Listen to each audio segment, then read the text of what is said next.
He said he would be or could be instinctively supportive of a Labour bid to stop no deal, a vote going before Parliament tomorrow. He's since read the Labour proposal and retracted that. Rory Stewart's here. Why? Because having read it, it turns out to be a motion that might lead to a business motion, that might lead to an amendment that might or might not stop no deal. So I absolutely agree that no deal is a terrible thing. I absolutely agree that we should be doing what we can to stop the prorogation of Parliament. In fact, I think it's obscene and undemocratic, that idea. But I also feel that the best way of stopping no deal is to vote for a candidate who is against no deal. But that's what they all say. That's what they've all said for the last 6 months, Rory Stewart. And you're the one who stood up just 2 hours ago, 5 hours ago, whatever, and talked about compromise. You were the one who said we need to triangulate, we need to reach across. Now it looks like you've bottled it. I don't think the answer is to take control of the order paper in that way. I don't think that's the right way to do things.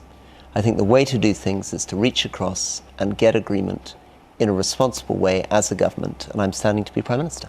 Nick Bowles is flying back to support that deal. If it fails, if you don't manage to block no deal, you'll be kicking yourself. No, I won't, because at the moment no deal is not government policy.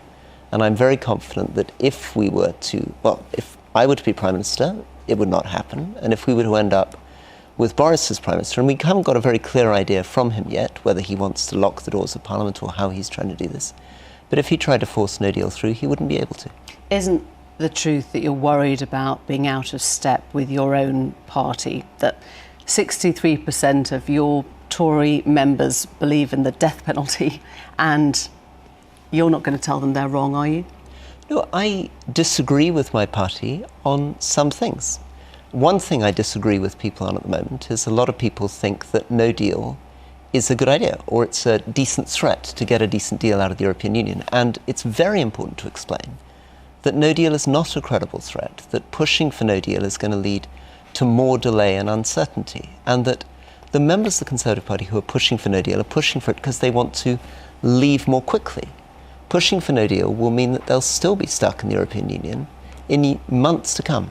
So 64% of your Tory members think that no deal is good for the economy, and you're going to say you're wrong. I'm going to have to change a lot of minds. You're absolutely right. But I can change minds because, in the end, Tory party members are like you and me. They're sensible people.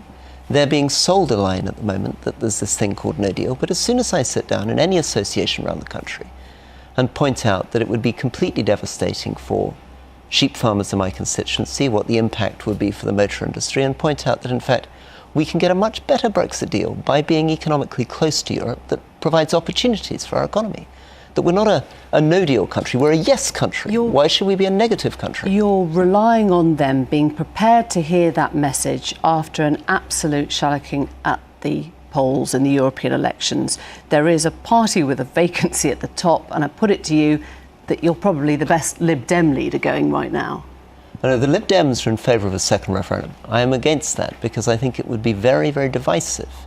I think the way to resolve a conflict between people who want to remain and people who want a hard Brexit is to have a sensible, moderate, pragmatic Brexit that brings the country together again. But you've tried that. I mean, you talk about fairy tales and you talk about how the others are just spinning yarns and stories that you'd read at bedtime. But your Brexit plan, Rory, is to take the only deal we have and to put it back to Parliament when you've seen it tested and failed in Parliament 4 times already. So I completely understand why you feel that, but the truth is that anything has to go through Parliament. We live in a parliamentary democracy, that's the first big fact. And the second big fact is that Europe is not going to be offering a completely different deal by October. It's not about how I feel, though. It's the one electoral test that we have seen in the past 6 months that has continually failed. So it got 270 votes, and we need to get 315 to get it through. And you're right, you would need to come in with a very different approach. You'd need to remove the pressure from Parliament. But you know, Philip May told me that you were all going to become Theresa May Mark II, was his exact phrase. That's literally what you're doing now. This is the 500-page deal negotiated with the European Union. So the other candidates are going to have to explain either how they get round Parliament or how they get some different deal. These are just the facts. It's the truth of the matter. The way to deliver Brexit is to get the deal through. It's the only way of delivering Brexit. So how would you now, as a candidate, a rival, derail Boris Johnson? You've worked for him. What do you know that the membership don't know if you want to take that spot instead of him? I would say that what worries me about Boris's campaign is that it seems to me to be saying, and you've seen this a little bit in these clips, two things which can't both be true. He seems to be signalling to one side of the party that he's going to renegotiate a completely different deal with Europe by the end of October. And presumably, at least his advisors must know that's not going to happen, because Europe is basically in recess through most of that time. It's going to get a new president. It's not negotiating. It's made it clearer than could possibly be clear that there's no way of getting a new deal through by the end of October. So then he says if that doesn't happen, he's going to go with no deal. And you had that little clip with Marc Francois saying that's why he's voting for him. But unfortunately, Boris can't do that either, because Parliament isn't going to let no deal through. So this offer that he's making can't be delivered. And that's why I have to keep coming back to this very painful truth, which is that we live in a parliamentary democracy, and what you need is a Prime Minister who can be straight with people, because the problem is if you're not being straight with people, you're going to let people down. Okay. So, Emily, just to, I think this is quite important. You're asking me to say what my magic solution to Brexit is. There isn't a magic solution to Brexit. If there were, it would have been done already. But to keep the country together, keep the party together, we have to be straight with people about the difficulties, and the difficulties lie in Parliament. Last thought, you were accused last night of manspreading in a BBC interview. What would you like to say to viewers?